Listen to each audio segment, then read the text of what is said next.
नमस्कार। Law of attraction and युग निर्माण परिवार में आप सभी का स्वागत है।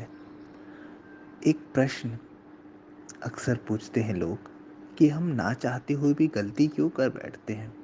हम तो चाहते हैं कि हम अच्छा जीवन जिएं, हम सदाचारी रहें, अच्छी अच्छी चीज़ों को अपनाएं, फिर बुरी चीज़ों में मन भटकता क्यों है। गलत काम भी हमसे क्यों हो जाते हैं या किसी और से क्यों हो जाते हैं। वो व्यक्ति तो ऐसा नहीं है, बहुत अच्छी बात करता है, बहुत अच्छा लगता है। गलतियाँ क्यों हो जाती हैं? गलतियाँ क्यों कर देता है व्यक्ति? देखिए, आप जो ऑपरेट होते हैं ना, आपके चित्त या उसको मन बोल सकते हैं साधारण भाषा में समझने के लिए अभी, वहाँ पे जो संस्कार जमा है, जो विचार आप गहरे से पकड़ के बैठे हैं, उसके हिसाब से आपकी दैनिक गतिविधियाँ चलती हैं। और ये जो चित्त में पड़े विक्षेप हैं या संस्कार हैं या आदतें हैं, ये एक दिन में नहीं बन गए हैं। ये आपने जन्मों जन्मों से स्टोर की हैं। आप देखते हैं कोई बच्चा जन्म लेते ही बहुत ज्ञानियों टाइप व्यवहार करने लगता है। ऐसा लगता है कि इसने कैसे सीख लिया, इसे इतनी समझ कहाँ से आ गई। और कभी कभी कोई बच्चा बचपन से ही ऐसा लगता है कि मूढ़ बुद्धि है, ये कुछ कर पाएगा कि नहीं, ये उल्टा ही काम करता है, इसमें तो बिल्कुल अकल ही नहीं है। तो ये जो चीज़ें होती हैं, ये चित्त या मन में जन्मों जन्मों के जो संस्कार जमा होते हैं, उनकी लेयर्स होती हैं, उसके कारण होते हैं। आप आज अभी एक संकल्प लें कि नहीं, आ, मैं पान मसाला खाने की आदत है मुझे, मैं पान मसाला खाना छोड़ रहा हूँ, नहीं, मैं अब पान मसाला नहीं खाऊंगा। आपने इस चीज़ को सोचा, विचार किया, एक संकल्प किया। लेकिन चूंकि ये चीज़ आपके मन या चित्त में गहराई से है, आदत से में है, संस्कार में है, स्वभाव बन गई है, तो इतनी जल्दी नहीं छूटेगी।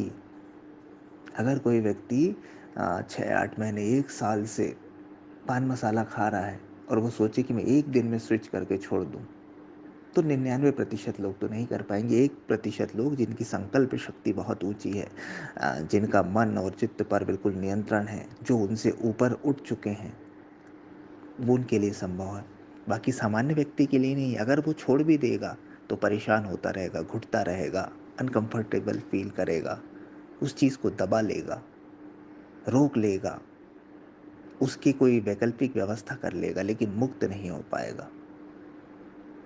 यही कारण है कि कोई व्यक्ति पाप प्रवृत्ति की ओर अग्रसर हो जाता है। उसकी गलती नहीं है, शायद उसका जीवन भी बहुत अच्छा है, लेकिन उसके अंदर जो अंधेरा कमरा है अचेतन और अवचेतन का, वहाँ पे जो विकार दबे हैं, वहाँ पे जो संस्कार दबे हैं, वहाँ पे जो भावनाएं दबी हुई हैं, वो उसे पकड़ लेती हैं, वशीभूत कर लेती हैं, और वो उस मार्ग पर, गलत मार्ग चलने पर प्रवृत्त हो जाता है।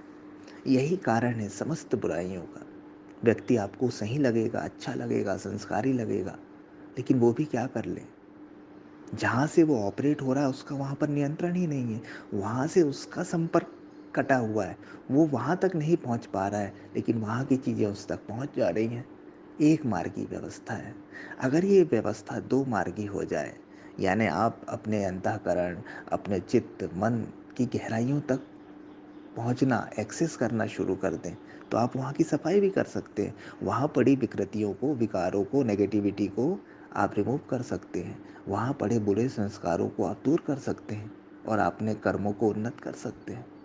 तो कैसे होगा? जाग कर होगा, होश कर। अगर आप होश में रहना सीख जाएं, होश बढ़ाएं, मन के प्रति जागना शुरू करें।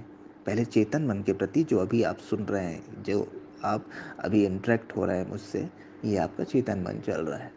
इनकी गतिविधियों के प्रति जागे तो आप अचेतन और अवचेतन में प्रवेश कर जाएंगे, और वहाँ प्रवेश करना ही वहाँ की सफाई के लिए पर्याप्त है। जैसे ही आपकी वहाँ पर चेतना जाएगी, आपका प्रवेश होगा, आप उन गतिविधियों के प्रति जागेंगे, होश में आएंगे, वो चीज़ें हटने लगेगी, व्यर्थ की चीज़ें स्वयं ही नष्ट होने लगेगी, फिर सिर्फ अच्छी चीज़ें ही बाकी रह जाएगी आपके अंतःकरण में। यही विज्ञान है। अध्यात्म की शिक्षा कहती है, जागो, हर चीज़ के प्रति जागो। किस क्रिया को आप कर रहे हैं ये महत्वपूर्ण नहीं है, आप जाग कर रहे हैं ये महत्वपूर्ण है। तो अगर आपको लगता है कि कई बुरी आदतें आपसे नहीं छूट रही हैं, आप ना चाहते हुए भी गलती कर रहे हैं, गलतियाँ आपसे हो जा रही हैं, तो जागना शुरू करिए, होश को साधना शुरू करिए। और अगर आप सीधे होश या साक्षी भाव को नहीं साध पा रहे हैं, जागरूकता आप में नहीं आ पा रही, तो ध्यान करना शुरू करें। मेडिटेशन करेंगे तो भी आप चेतन और अचेतन की गहराइयों में प्रवेश कर सकते हैं। ये हमारा अद्भुत विज्ञान है, भारतीय संस्कृति की अद्भुत देन है पूरे विश्व को। शायद पूरा विश्व तो इस ओर आकर्षित होने लगा है, लेकिन हम लोग अभी भी बहुत दूर हैं। तो किसी चीज़ को दबाए ना, रोके ना, मलाल ना करें, गुस्सा ना दिखाएं कि मैं ये सब चीज़ों से मुक्त नहीं हो पा रहा हूँ। आप जागना शुरू कर दें। आपके जागते ही व्यर्थ के विकार, व्यर्थ के विचार, व्यर्थ की भावनाएं, व्यर्थ के संस्कार, व्यर्थ की आदतें खुद ही रिमूव होने लगेगी और सिर्फ शुभता बचेगी। और आपके कर्म भी सुधर जाएंगे, और कर्म सुधर जाएंगे तो भाग्य तो सुधर ही जाएगा। करिए, ज़रूर लाभ होगा। Thank you.